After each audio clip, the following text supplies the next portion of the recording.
करवट बदल रही हूँ। आज तो मैं सारी रात सो ही नहीं पाई। यहाँ कितने मच्छर है और कितनी गर्मी भी है। सुबह हो गई, जल्दी उठो। किशोर का इतना कहना था और उधर राधा झट से उठकर खड़ी हो जाती है। राधा 3 मंजिल के घर में झाड़ू पोछा करती है, फिर नाश्ता बनाने रसोई में जाती है, लेकिन तभी पीछे से उसकी माँ उसकी कलाई मोड़ती है। माँ, ये क्या कर रही हो? दर्द हो रहा है। अरे कल मुही बिना नहाए मेरी रसोई में कैसे घुस गई तू? तुझे पता नहीं कि मुझे इस चीज से सख्त नफरत है। बस अभी नहा कर आती हूँ माँ, माफ कर दो। राधा नहा कर आती है और फिर सबके लिए नाश्ता लगाती है। इतनी मेहनत और काम करने के बाद मेरा तो मन ही नहीं करा कुछ खाने का। ऐसा लगता है जैसे सारी भूख ही मर गई हो। खैर टिफिन लेकर कॉलेज जाती हूँ, भूख लगी तो वहाँ खा लूंगी। क्या बात है राधा, तेरा दिमाग ज्यादा खराब है क्या? फिर तो हवा में उड़ रही है आजकल। ये तेरा दुपट्टा कहाँ जा रहा है? कॉलेज पढ़ने जाती है या फैशन करना है? नहीं भैया, अभी ठीक करती हूँ। राधा जल्दी से दुपट्टा अच्छे से ओढ़ लेती है और घर से निकल जाती है। कॉलेज पहुंचकर क्या राधा, आज भी तू लेट? हमेशा तो कैसे लेट हो जाती है यार। तुम तो जानती हो, फिर क्यों पूछ रही हो जिया? सुबह इतनी जल्दी उठती हूँ, तब भी काम करते करते कॉलेज आने में लेट हो ही जाता है। तो अपने घर वालों से बोल दिया करना कि रोज तुम्हें कितना लेट हो जाता है, तुम्हें थोड़ा जल्दी फ्री कर दिया करे। क्या कहा? तुम्हारा दिमाग ठिकाना है या नहीं? यही गनीमत मानो कि मुझे कॉलेज आने दे रहे हैं। अगर अभी ये सब बोला तो कल से घर से निकलना भी बंद हो जाएगा। बाप रे, ऐसा लगता है तुम अपने घर में नहीं बल्कि ससुराल में रह रही हो। अब जो है सो यही है जिया। मेरे पापा आर्मी में थे और उन्होंने हमेशा मम्मी के साथ ऐसी ही सख्ती दिखाई है, इसलिए मम्मी भी वैसी ही हो गई है और भाई भी वैसे ही हैं। मैंने इसे ही अपनी किस्मत मान ली है। एक दिन अपने जैसी किसी लड़के से वो मेरी शादी करा देंगे बस। दोनों जाकर क्लास में बैठ जाती है, तभी टीचर अंदर आती हैं। देखो तो ये नई मैडम है, अब से यही हमें पढ़ाएंगी। कितनी सुंदर दिखती है ना साड़ी में, एकदम हेमा मालिनी। सही कहा तुमने, मैडम तो एकदम पुराने फिल्मों की हीरोइन जैसी लग रही है। टीचर बच्चों को पढ़ा रही थी, लेकिन नींद पूरी ना होने के कारण राधा उबासी ले रही थी। मुंह बंद करो राधा, अभी मैडम ने तुम्हें इतना बड़ा मुंह खोलकर उबासी लेते देखा ना तो सबके सामने डांट देगी, जैसे कल सर ने डांटा था। मैं क्या करूं जिया, मुझे बहुत नींद आ रही है। क्या बात है, तुम दोनों क्लास में ध्यान देने के बजाय आपस में क्यों बात कर रही हो? फिर तुम्हें अच्छे से समझ में नहीं आएगा। क्या नाम है तुम्हारा? जी राधा। राधा बेटा, क्या तुम्हें मेरी क्लास इतनी बोरिंग लग रही है कि तुम सोई जा रही हो? मेघना के मजाक से सारा क्लास हंसने लगता है और राधा भी हल्का सा मुस्कुराती है। चलो जाओ, मुंह धुल कर आओ और अब सोना मत। हाँ जी मैडम। बहुत समय बाद जिया के अलावा कोई और था जिससे राधा से प्यार से बात की थी। एक दिन राधा जब घर में झाड़ू लगा रही थी, तब उसके बड़े भाई का रिजल्ट आता है। उसका भी आर्मी में सिलेक्शन हो गया था। बहुत अच्छी मेरे राजा बेटा, तुमने अपने पापा का सपना पूरा कर दिया। अब हमारा सर गर्व से ऊंचा हो जाएगा। हाँ माँ, और मैंने इस खुशी के मौके को मनाने के लिए घर में पार्टी भी रखी है। मेरे सभी दोस्त आएंगे। ये मौका ही ऐसा है, हम सबको बुलाएंगे और दावत देंगे। मनोज संकोच में सविता से कहता है। वैसे माँ, घर में इतनी बड़ी पार्टी होगी तो इतने लोगों का खाना कैसे बनेगा? अरे कैसी बात करता है तू? ये राधा है ना, सब कर लेगी। बस 60-70 लोगों का ही तो खाना है। सविता की बात सुनकर राधा के होश उड़ जाते हैं। मगर माँ, मैं कैसे करूंगी? अरे कैसे किया जाता है क्या? तेरे हाथ में क्या मेहंदी लगी है? तुझे अपने भाई की कामयाबी की खुशी नहीं हुई या फिर तो उससे जलती है? कैसी बातें कर रही हो माँ? वो बेचारी भला ये सब अकेले कैसे करेगी? तुझे बहुत पड़ी है उसकी। अरे अपनी देख, अब तू भी जल्दी से कुछ कर, फिर मैं तुम दोनों की शादी करूं और बहू का सुख देखूं।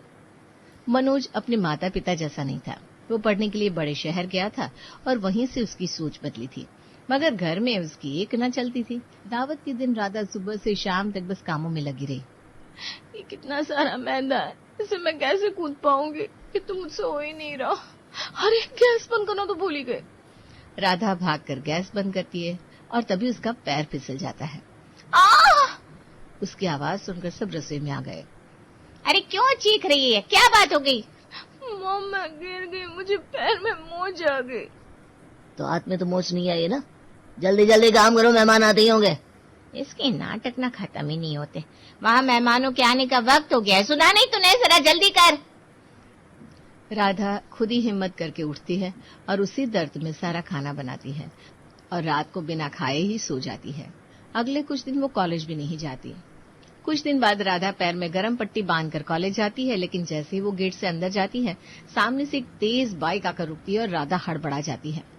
अरे अरे, लेकिन तभी कोई राधा का हाथ थाम लेता है। वो पलट कर देखती है तो एक लड़का था। तुम ठीक तो हो ना? राधा जल्दी से अपना हाथ छुड़ा लेती है और घबरा कर बिना कुछ बोले भाग जाती है। तभी वहां मेघना मैडम आती है। क्या हुआ विपिन? वो तो राधा थी, वो ऐसे भाग कर क्यों गई? पता नहीं, वो तो अभी गिरने वाली थी, मैंने उसे बचाया और देखो बिना कुछ बोले ही चली गई। थैंक यू भी नहीं कहा। चलो ठीक है, किसी और दिन सुन लेना उसका थैंक यू। चलो अब जाओ वरना तुम्हें लेट हो जाएगा। उधर राधा का दिल काफी देर तक जोर जोर से धड़कता रहा। वो बिना पीछे देखे सीधे क्लास में आकर बैठ गई। क्या हुआ? ऐसा हाँफ क्यों रही है? पीछे कुत्ता पड़ा था क्या? नहीं कुत्ता नहीं, वो बाहर वो एक लड़का बाइक। राधा सारी बात जिया को बताती है और जिया जोर जोर से हंसने लगती है। अरे पगली, वो तुम्हारी मदद कर रहा था, उससे डर क्यों रही हो? तुम भी ना राधा, बहुत बोली हो सच में। तभी क्लास का दरवाजा खुलता है और मेघना मैडम अंदर आती है। फिर क्लास शुरू हो जाती है। सारा टाइम राधा उस अनजान लड़के के बारे में ही सोचती रहती है। क्लास खत्म होने के बाद मेघना की नजर राधा के पैर पर बंधी पट्टी पर जाती है। अरे राधा, जरा इधर आओ। राधा घबरा कर खड़ी हो जाती है। जी मैडम। ओफो, तुम फिर डरने लगी? मैं ये पूछ रही हूँ कि ये तुम्हारे पैर में क्या हुआ है? कुछ नहीं मैडम, बस हल्की सी मोच है। हल्की सी? इतनी सूजन है और तुम कॉलेज आ गए, तुम्हें घर पर रेस्ट करना चाहिए था राधा। खैर रुको, मैं कुछ करती हूँ। मेघना उसके पास बैठ जाती है और अपने बैग से मरहम निकालती है। अरे मैडम रहने दीजिए, आप क्यों तकलीफ ले रही हैं? चुपचाप बैठो। मेघना धीरे धीरे उसके पैर पर मरहम लगाने लगती है। ये देखकर राधा की आंख भर आती है। क्या हुआ? दर्द ज्यादा है क्या? तुम रोने क्यों लगी? नहीं, दर्द तो कम है, बस किसी ने आज तक मेरे लिए ऐसा नहीं किया, इसलिए मुझे रोना आ गया। मेघना एक पल के लिए चुप हो जाती है और फिर प्यार से उसके सिर पर हाथ फेरती है। कोई बात नहीं, अब कर दिया ना। आपसे अगर चोट लगे तो मुझे बताना। उस दिन के बाद राधा जब भी कॉलेज आती, मेघना उससे जरूर पूछती, राधा तुमने नाश्ता किया है या जल्दी जल्दी में बिना कुछ खाए आ गई? जी मैडम किया है। वो तुम्हारा चेहरा बता रहा है। लो मेरे साथ खाओ। आज तो जिया भी नहीं आई है ना? नहीं मैडम, मैं आपके साथ कैसे खा सकती हूँ? क्यों, मैं जहर दे रही हूँ क्या? मेघना की बात सुनकर राधा मुस्कुरा दी। कॉलेज का माहौल अब राधा को और भी अच्छा लगने लगा था, लेकिन उधर घर में राधा के लिए हालात बिल्कुल अलग थे। एक शाम जब राधा आंगन में कपड़े सुखा रही थी और साथ में जिया से बात कर रही थी, तभी हरीश बाहर से आता है। क्या कर रही है? किससे बात करने लगी है तू राधा? भैया वो जिया है। हर दिन तो उसी के साथ कॉलेज में लगी रहती है, फिर ऐसी कौन सी बात है जो पूरी नहीं हो रही है? रख फोन। हरीश राधा का फोन छीन लेता है। बेचारी राधा कुछ नहीं बोल पाती। फिर अगले दिन कॉलेज में राधा लाइब्रेरी में एक किताब ढूंढ रही थी, तभी सामने से वही लड़का आकर खड़ा हो गया। हेलो, कैसी हो तुम? क्या मैं तुमसे 2 मिनट बात कर सकता हूँ? इस बार भागोगी तो नहीं ना? राधा उसे देखकर चौंक जाती है। आप यहाँ? हाँ मैं यहाँ। और उस दिन तो तुम ऐसे भागी जैसे मैं कोई डाकू हूँ।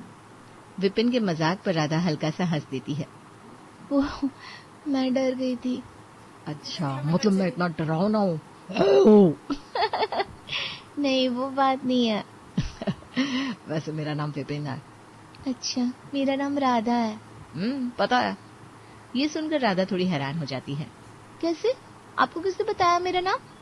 मेरी माँ ने बताया। राधा सोच में पड़ जाती है। तभी पीछे से मेघना की आवाज आती है। अरे तुम यहाँ हो? शाबाश। कहने को तो मेरा टिफिन देने आए हो, लेकिन पूरे कॉलेज में घूम रहे हो। चलो लाओ मेरा टिफिन दो और वापस ऑफिस जाओ। तुम्हारा लंच ब्रेक भी बस खत्म होने ही वाला होगा ना? हाँ माँ, बस जाता हूँ। ओके बाय राधा जी, फिर मिलते हैं। इतना बोलकर विपिन चला जाता है और राधा उसे देखती रह जाती है। राधा, ये मेरा बेटा है विपिन, ऐसा ही है, मजाक किया। अच्छा मैडम। अब विपिन अक्सर मेघना के कारण कॉलेज आता जाता रहता था और कभी कभी कॉलेज में उसकी और राधा की मुलाकात हो जाती थी। धीरे धीरे उनमें दोस्ती गहरी हो रही थी। एक दिन कैंटीन में विपिन राधा और जिया के साथ बैठा हुआ था। वैसे जिया, तुम्हारी ये सहेली इतनी चुप कैसे रहती है? इसी से पूछो ना। वो बस मेरी आदत है। तो सिर्फ हमसे नहीं बोलती हो, घर में भी ऐसे ही गुमसुम रहती हो? घर में घर में तो कुछ भी बोलने की इजाजत नहीं है। सच में? हाँ, इसके घर में ना हर चीज के नियम है। जिया की बात सुनकर विपिन जिज्ञासा से पूछता है, नियम? कैसे नियम? जैसे कि बिना नहाए रसोई में नहीं जाना, जोर से नहीं हंसना, ज्यादा बाहर नहीं जाना, किसी लड़के से बात नहीं करना, सुबह 4 बजे उठना और भी बहुत कुछ। राधा की बात सुनकर विपिन हैरान रह जाता है। बाप रे, ये घर है या जेल? अपने दिल की बात करके राधा का मन कुछ हल्का हुआ था, लेकिन तभी पीछे से गुस्से भरी आवाज आती है, राधा! जब राधा पलट कर देखती तो उसका चेहरा डर से सफेद पड़ जाता है। क्या हुआ? भैया। पीछे हरीश खड़ा था। वो आज राधा को लेने जल्दी आ गया था। हरीश गुस्से में उनके पास आता है। यही करने आती है कॉलेज? कैंटीन में बैठ कर लड़कों से बातें करने? घर चल, तेरी अकल तो आज माँ ठिकाने लगाएगी। भैया सुनो तो। घर चल। वो राधा का हाथ पकड़कर खींचने लगता है। देखिए, आप गलत समझ रहे हैं। विपिन को बीच में बोलता देख हरीश को और तेज गुस्सा आता है और वो उसे जोर से धक्का देता है। दूर रह मेरी बहन से। उस दिन के बाद घर में तूफान आ जाता है। अब घर में राधा के लिए माहौल और भी ज्यादा खराब हो गया था। हरीश ने जो कॉलेज में देखा था वो बात उसने घर में आकर सबको बता दी थी। हाय राम, ये दिन देखने से पहले भगवान मुझे उठा लेता। हमारी बेटी लड़कों से इश्क फरमा रही है।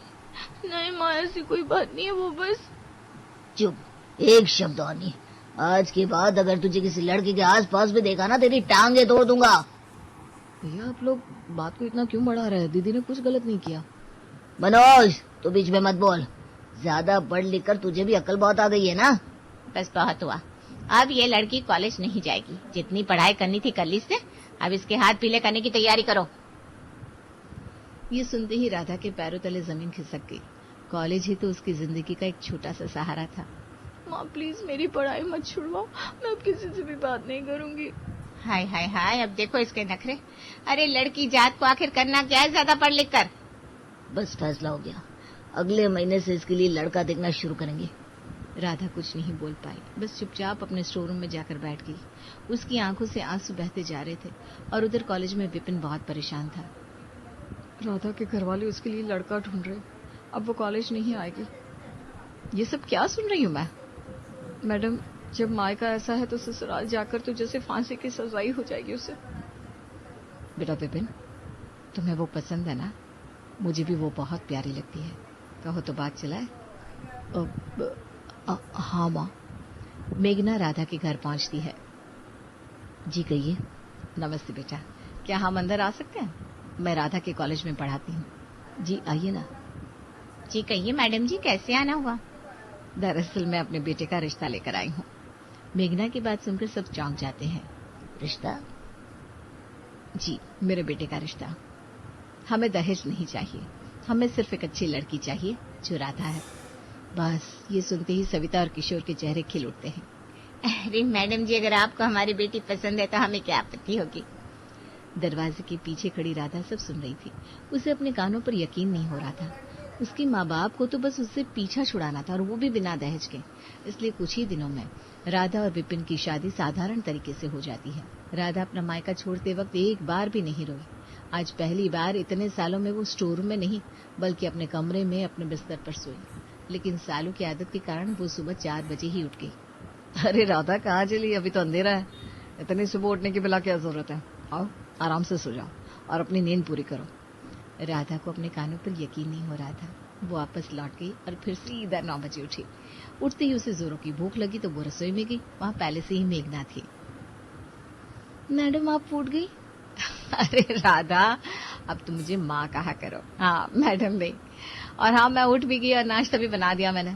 आओ साथ बैठकर खाते हैं। मैं नाश्ता ले जा रही हूँ, तुम चाय छान कर ले आओ। राधा चाय का कप उठाती है और गलती से उससे कप गिरकर टूट जाता है। इस बात से राधा थर थर कांपने लगती है। घर में इस बात के लिए उसे अपनी माँ से बहुत मार पड़ती थी।